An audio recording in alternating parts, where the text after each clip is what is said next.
नमस्कार, commodity roundup में आपका स्वागत है। मैं हूं मनीषा गुप्ता। आज बात करेंगे पाम तेल की, जहां पर खासी गिरावट के साथ कारोबार है। अगर पिछले हफ्ते की बात की जाए तो 8% फिसला है पाम तेल।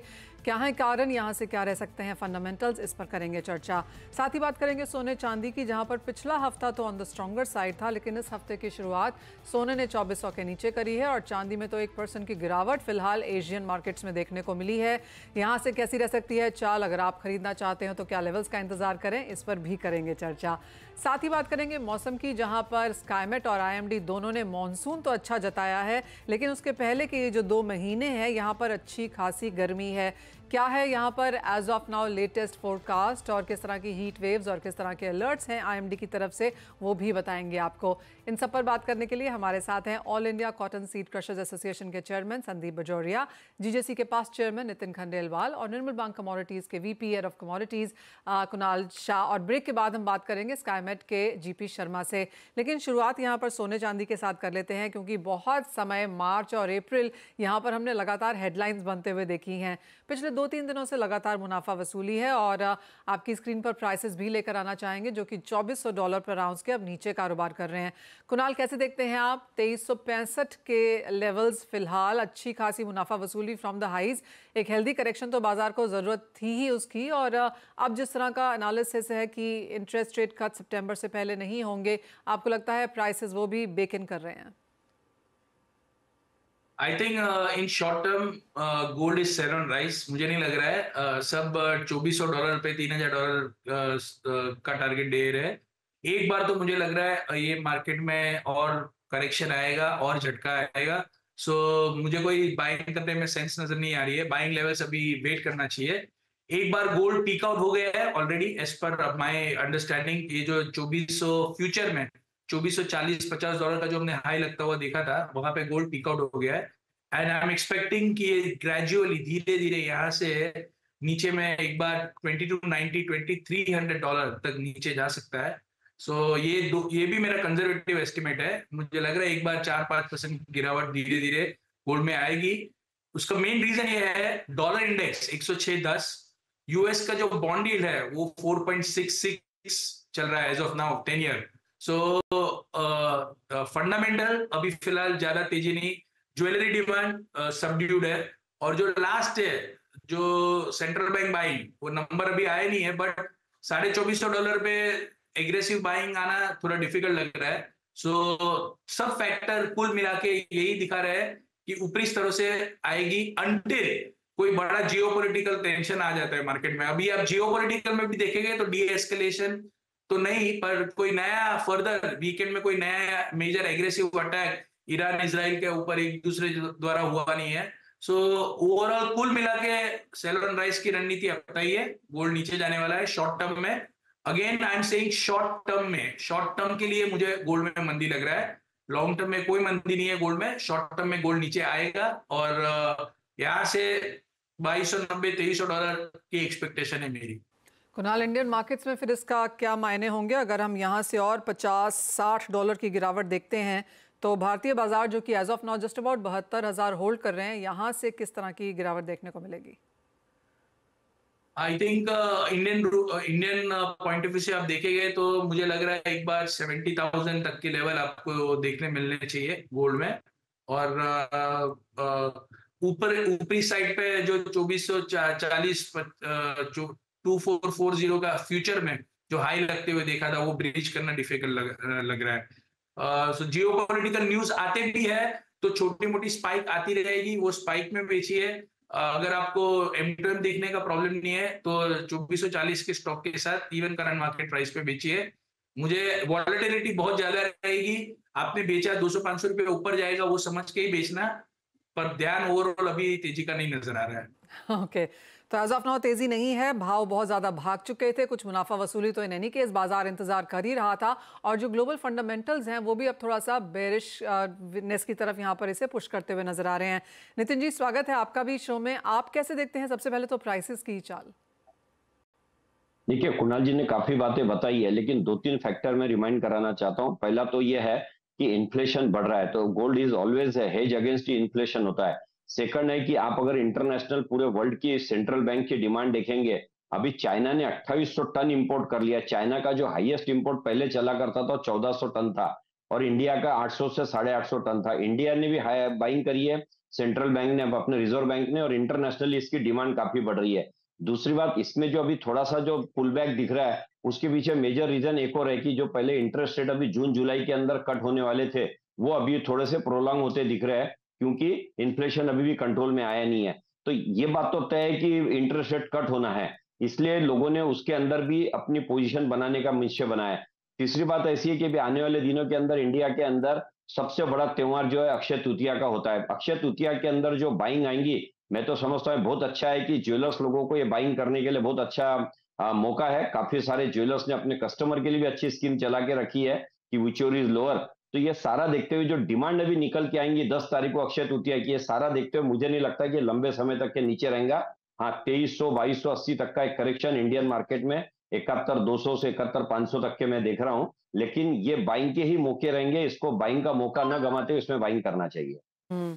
तो आप और कुणाल दोनों यही कह रहे हैं कि एक शॉर्ट टर्म में मुनाफा वसूली आ सकती है और भावों में गिरावट देखने को मिल सकती है, और वो अच्छा भी होगा क्योंकि तभी भारतीय बाजारों में हम खरीदारी लौटता हुआ देखेंगे, क्योंकि इतने हाई प्राइसेस पे, इतने वॉलेटाइल प्राइसेस पे खरीदार भी यहाँ पर हमने साइडलाइंस होते हुए देखे थे। नितिन जी, जैसे आपने कहा कि शादियों का सीजन है, फेस्टिवल्स है, अक्षय तृतीया आगे आने वाला है, तो क्या कोई कैलकुलेशन है जो बाजारों ने फिलहाल की है कि कितनी परसेंटेज इंक्रीज यहाँ पर हम सेल्स में आता हुआ देखेंगे?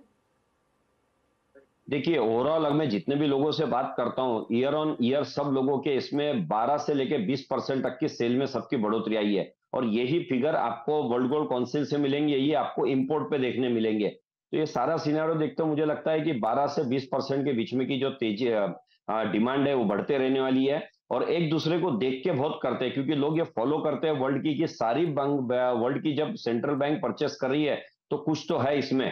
तो हेजिंग के लिए भी काफी लोग इसके अंदर बाइंग के तरफ बढ़ रहे हैं। और एक मैंने देखा है कि येलो ज्वेलरी में डिमांड में कोई कमी नहीं थी, ये पूरे इतने तेज रेट के अंदर भी अच्छा खासा सेल हो रहा था। जो हमारी ऑल इंडिया की एग्जीबिशन हुई जीजेएस शो, उसमें भी अच्छी सेलिंग हुई है।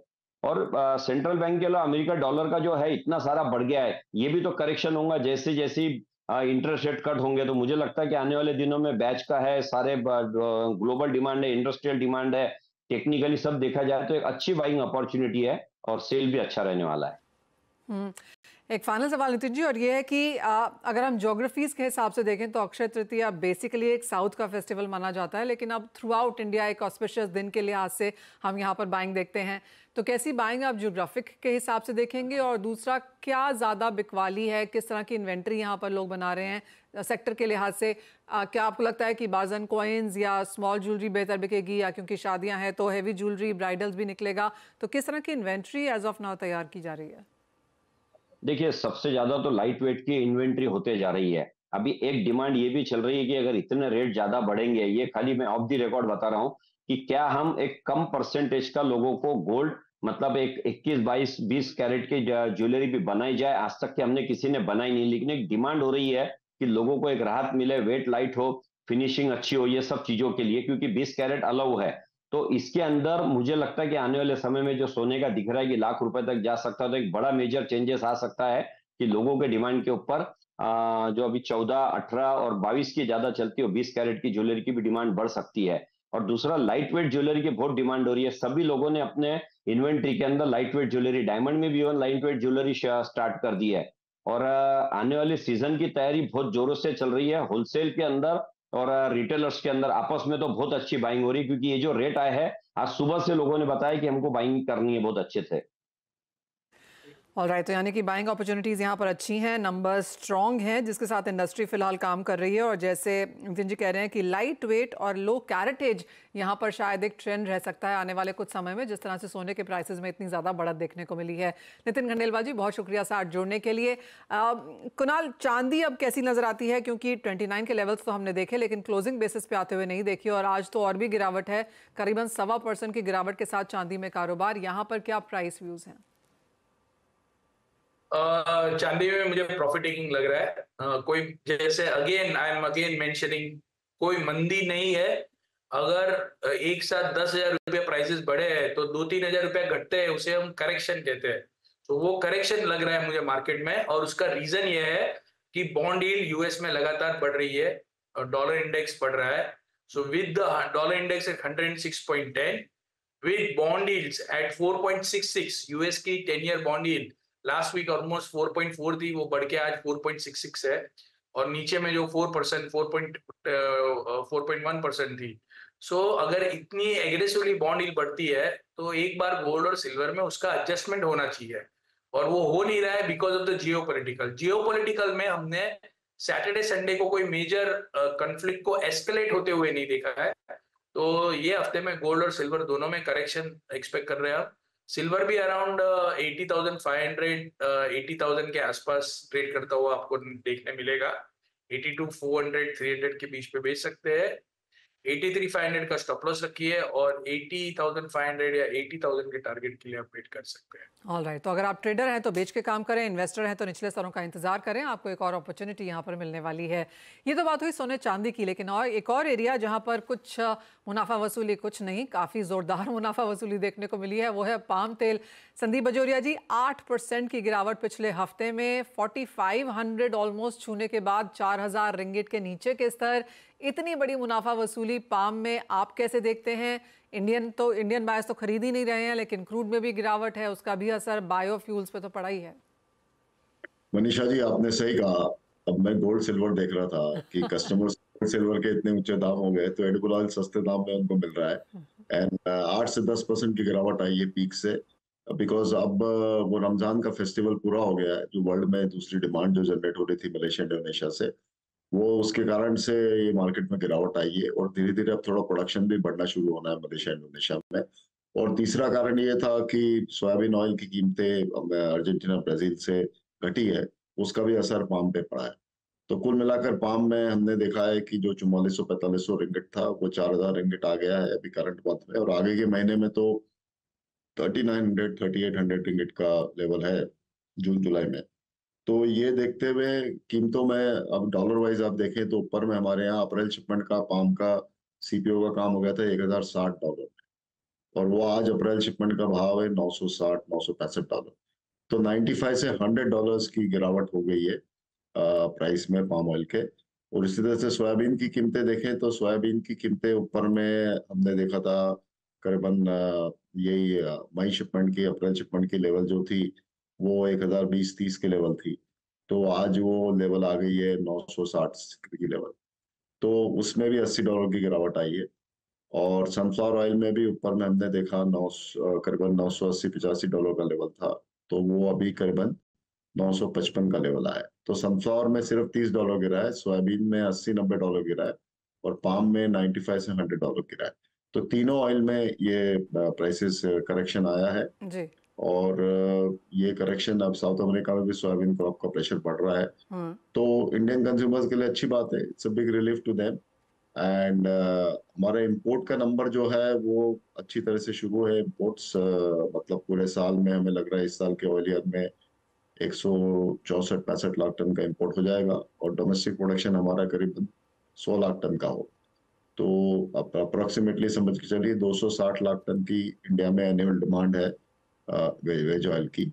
143 करोड़ पॉपुलेशन का per capita consumption per year का 18.5 किलो के हिसाब से ये 260-65 लाख टन बनता है. एब्सोल्युटली. तो संदीप जी, मुझे ये जानना था कि अब तक हम ये देख रहे थे कि क्योंकि सन और सोया सस्ता था पाम से, तो उसकी खरीदारी इंडिया ने जमकर करी है. इवन फ्यूचर कॉन्ट्रैक्ट जैसे कि मई जून की भी खरीदारी अभी से यहाँ पर की हुई है. अब जिस तरह से पाम में गिरावट आई है, आपको लगता है इंडिया का इंटरेस्ट अब इस तरफ फिर जाएगा? और यहाँ से अब आप प्राइसेस कैसे देखते हैं? अगर अगले 2-3 महीने की बात कर ली जाए तो ओवरऑल एडिबल ऑयल का सिनेरियो कैसा लगता है?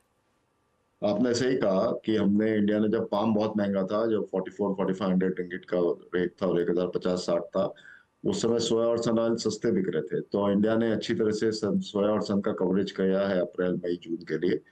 और पाम का कवरेज अभी हमने, जब पाम सस्ता हुआ लास्ट वीक में, तब से पाम का कवरेज हमने बढ़ा दिया है. इंडिया ने करीबन आप समझ के 2.5 लाख टन पाम तेल लास्ट वीक में खरीदा है. एंड तो अभी flavour of the season palm oil वापस हो गया है. सोया और सन टेम्परेली आउट ऑफ फ्लेवर हो गया है. ओके. और आगे जाके प्राइसेस कैसे रहेंगे? आगे जाके कीमतें इसी तरह से रहेगी, साइडवेज में कीमतें रहेगी. ज्यादा कहीं ऊपर साइड जाने की गुंजाइश बहुत कम है, और डाउन साइड भी बहुत लंबा चौड़ा नहीं है. डाउन साइड भी आप समझ के चलते हैं तो मेरे ख्याल से फर्दर $30-40 के ऊपर में, मतलब मैक्सिमम पाम में $50 समझिए, सोयाबीन में 30-40 डॉलर समझिए, और सनफ्लावर में तो सिर्फ $10-20 है। इसके नीचे अब डाउन से डाउन जाने की गुंजाइश नहीं है। ओके, वो अभी ध्यान है। All right Sandeep ji, as always बहुत शुक्रिया आने के लिए और बहुत ही विस्तार से वो समझाने के लिए भी। लेकिन इसी के साथ एक ब्रेक का समय है, जब लौटेंगे तो बात करेंगे यहाँ पर मौसम की करेंगे। और हमारे साथ स्काईमेट से मिस्टर जीपी शर्मा जुड़े हैं। मिस्टर शर्मा नमस्कार। और जी हाँ, सीवियर हीट वेव्स नहीं है लेकिन नॉर्मल हीट वेव्स अभी भी हैं और कुछ अलर्ट्स अब भी जहाँ पर जारी हैं। इस हफ्ते को कैसा मान के चलें? धन्यवाद मनीषा। देखिए, अभी करीब करीब अप्रैल के एंड में आ रहे हैं हम, लास्ट वीक में, तो काफी जाहिर सा है कि वे गर्मी तो बढ़ेगी। और अभी आज के दिन में कहें तो जो हीट वेव कंडीशन और कुछ पॉकेट में सीवियर हीट वेव कंडीशन, वो उड़ीसा, पश्चिमी बंगाल, इन क्षेत्रों में, विशेषकर पश्चिमी बंगाल के जो नीचे तरफ तराई वाले क्षेत्र हैं, जैसे मालदा, बांकुरा, इसके साथ ही साथ इवन उड़ीसा तक भी, जैसे बारीपाड़ा है, बंगाल का पानागढ़ है, इन क्षेत्रों में तापमान 44-45 डिग्री तक है, जो कि सामान्य से लगभग 6 डिग्री या उससे ज्यादा है। तो सीवियर हीट वेव कंडीशन बनी हुई है। हालांकि पिछले 2 दिन की बात करें, 24 घंटों की भी बात करें, कुछ वर्षा जरूर हुई है महाराष्ट्र के क्षेत्रों में, मध्य प्रदेश के कुछ क्षेत्रों में, साथ लगे हुए छत्तीसगढ़ में भी हुई है, उड़ीसा में हुई है, उड़ीसा के भीतरी भाग जो है उनमें भी हल्की वर्षा हुई है। लेकिन बात यह है कि वर्षा बहुत हल्की होती है और जो भी होती है वो देर शाम को होती है, और अगले दिन सुबह तक एक बार फिर से पारा बढ़ना शुरू हो जाता है और एक बार दोपहर को फिर से गर्मी बढ़ जाती है। तो ऐसी स्थिति अभी बनी रहेगी। हालांकि उड़ीसा और पश्चिमी बंगाल, छत्तीसगढ़ समेत झारखंड, पिछले 24 घंटों में सबसे ज्यादा गर्म जो था वो झारखंड में ईस्ट सिंहभूम का क्षेत्र है, वो लगभग 46 डिग्री तापमान वहां रहा। तो आने वाले दिनों में ऐसा है कि हल्की वर्षा तो हम जरूर कह सकते हैं 22, 23, 24 को उड़ीसा और उसके साथ छत्तीसगढ़ का क्षेत्र, उसके साथ इवन झारखंड या पश्चिमी बंगाल का, लेकिन बहुत सामान्य सी हल्की सी वर्षा होने की संभावना रहेगी इन क्षेत्रों में। तापमान में गिरावट आएगी, 2-3 डिग्री, 40 से ऊपर रहेंगे, 2-3-4 डिग्री तक गिरावट जरूर आ सकती है। लेकिन मेरा ज्यादा कंसर्न जो है आने वाले दिनों का, जैसे आपने कहा इस सप्ताह में कैसा रहेगा, जैसे जैसे हम सप्ताह के अंत तक की ओर चलेंगे, और इस महीने के आखिर के दिनों में और मई के शुरुआत में गर्मी और बढ़ जाने वाली है, और देश के लगभग काफी सारे क्षेत्रों में एक साथ गर्मी बढ़ेगी। देश के केवल आप छोड़ दीजिए उत्तरी भाग, जिसमें कि पर्वतीय क्षेत्र जो है उनको छोड़ दीजिए, और फुटहिल्स को, बाकी सभी क्षेत्रों में तापमान बढ़ जाने वाले हैं। 40 से पार तो बहुत ज्यादा क्षेत्रों में आपको देखने को मिलेंगे। जी ऑल राइट मिस्टर शर्मा, बहुत शुक्रिया साथ जुड़ने के लिए और बहुत ही डिटेल्ड में बताने के लिए कि क्या कुछ एक्सपेक्ट करना चाहिए। तो गर्मी आगे भी बरकरार रहेगी और ज़्यादा ही बढ़ेगी और 40 डिग्रीज यहाँ पर एक्सपेक्ट कर सकते हैं काफ़ी सारी राज्यों में, जैसा कि एज ऑफ नाउ अनुमान है। साथ ही साथ आपको बता दें कि जिस तरह की वाटर रिजर्वॉयर्स की स्थिति है वो काफ़ी वीक है और एक नेगेटिव वहाँ पर देखने को मिल रहा है शायद। जैसे मिस्टर शर्मा ने कहा कि बारिश काफ़ी इलाकों में होगी लेकिन शाम को होती है और अगले दिन हम वही पारा यहाँ पर चढ़ता हुआ देखते हैं। और ये लेटेस्ट है CWC की तरफ से, जहाँ पर उन्होंने कहा है कि 150 रिजर्वॉयर्स जिन पर वो नज़र रखते हैं, ओवरऑल जो एक्टिव वाटर कैपेसिटी है वो 31% पे है। यानी कि पिछले हफ्ते 33 था, उसके पिछले हफ्ते 35 था। तो ये लगातार हमने जो वाटर लेवल्स हैं वो गिरते हुए देखे हैं। और जिस तरह की गर्मी है, अगला 1-1.5 महीना यहाँ वाला ऑफकोर्स चिंता वाला रह सकता है। कुणाल, ऑफ कोर्स कोई major planting season as of यहाँ पर नहीं है एक्सेप्ट फॉर रोटेटिंग क्रॉप्स, लेकिन एग्री में कोई स्पेशल ट्रेड जो आपको लगता है इसके चलते देखने को मिल पाएगा? जी, as of now it's very difficult to take a call on weather, but मेरी राय में टर्मरिक ही अच्छा लग रहा है मुझे। टर्मरिक में लॉन्ग पोजीशन इनिशिएट कर सकते हैं, तो फंडामेंटल तेजी के है। अगर थोड़ा बहुत भी मानसून में हीट वेव कंटिन्यू रहता है या वेदर इरेटिक रहता है तो टर्मरिक के प्राइस जोर से बढ़ जाएगा। टर्मरिक में तेजी कर सकते हैं। ओके, टर्मरिक में ऑफ कोर्स पिछले हफ्ते हमने लगातार यहाँ पर अपर सर्किट्स लगते हुए देखे भी थे, कुछ मुनाफा वसूली उन लेवल से, लेकिन बाइंग अपॉर्चुनिटीज यहाँ पर उभर रही हैं। एक और सेक्टर जहाँ पर नजर डालनी चाहिए, एंड कुणाल वो आपका one of the major sectors भी है, वो है मेटल्स, जहाँ पर तेजी बरकरार है। स्पेशली कॉपर में नए 22 मंथ के हाईज हमने यहाँ पर न्यूयॉर्क में बनते हुए देखे थे। जी सो आई थिंक और जो कॉन्गो में माइन में स्ट्राइक होते हुए देखिए आज मॉर्निंग में, उसके कारण मॉर्निंग में कॉपर ने रिएक्ट किया था। और मेटल्स में overall China recovery, rate cut का नैरेटिव ऑलरेडी प्ले हो गया है. So I think 90% of the rally is done in all of these metals for the time being. Aggressive fresh long करने के लिए मैं रिकमेंड नहीं करूंगा मौजूदा स्तरों से. छोटा मोटा करेक्शन, प्रॉफिट टेकिंग आ सकता है, क्योंकि एक चीज आप कमोडिटी के लिए समझिए, स्ट्रॉन्ग डॉलर और हायर बॉन्ड यील्ड्स, ये डेंजरस कॉम्बिनेशन है फ्रेश लॉन्ग्स करने के लिए ये लेवल्स पे. सो मैं आज ऊपरी स्तरों पे प्रॉफिट टेकिंग एक्सपेक्ट कर रहा हूँ. 850 के आसपास आप बेच सकते हैं कॉपर, कॉन्ट्रा कॉल है. 856 का स्टॉप लॉस रखिए और नीचे में 840 835 तक के टारगेट आपको देखने मिल सकते हैं. Even though the news is positive, we are recommending to go short because of the higher bond yields. Point taken की 90% की तेजी यहाँ पर आ चुकी है. अगर आप इन्वेस्टर हैं तो होल्ड करें, अगर आप ट्रेडर हैं तो डेफिनेटली यहाँ पर मुनाफा ज़रूर लेके जाएं घर पर. एक फाइनल सवाल एनर्जी पे, और यहाँ पर जिस तरह की गिरावट देखने को मिली है कुणाल, क्रूड पिछले हफ्ते 3% टूटा और आज भी कोई बाइंग अपॉर्चुनिटीज निकलती हुई नजर नहीं आ रही हैं. 1.5% की गिरावट आज फिर से. जी हाँ, आई थिंक ऑयल में है जो जियोपॉलिटिकल एस्केलेशन नहीं हुआ है वीकेंड में, वो सबको डर लगता था कि स्ट्रेट ऑफ हॉर्मुज बंद हो जाएगा, सुएज कैनल बंद हो जाएगा. ये सब जो फियर थे वो निकल गए, और इसी के कारण ये जो जियोपॉलिटिकल टेंशन बढ़ा नहीं है, उसका जो प्रीमियम बिल्ड हुआ था $5 से $8 का, वो प्रीमियम पूरा इरोड हो रहा है. सो ऑयल भी अराउंड 6,820 के आसपास बेच सकते हैं, और ऑन द डाउन साइड 6,700 6,680 के टारगेट के लिए वेट कर सकते हैं. ओके, तो कुछ मुनाफा वसूली यहाँ पर भी एक्सपेक्टेड है. आप देख सकते हैं अच्छी खासी गिरावट के साथ कच्चे तेल में कारोबार है, तो प्रॉफिट टेकिंग यहाँ पर कुछ बहुत प्रेशस मेटल्स में और एनर्जी में यहाँ पर आगे जाकर भी देखी जा सकती है. कुणाल, बहुत शुक्रिया साथ जुड़ने के लिए, उन स्ट्रैटेजीज के लिए भी. इसी के साथ एक ब्रेक का समय है, जब लौटेंगे तो बात करेंगे इक्विटी बाजार की.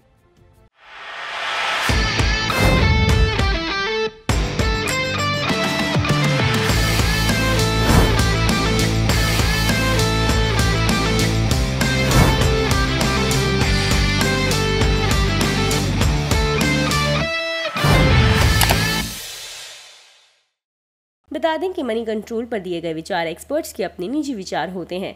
वेबसाइट या मैनेजमेंट इसके लिए उत्तरदायी नहीं है. यूजर्स को मनी कंट्रोल की सलाह है कि कोई भी निवेश निर्णय लेने से पहले सर्टिफाइड एक्सपर्ट की सलाह लें.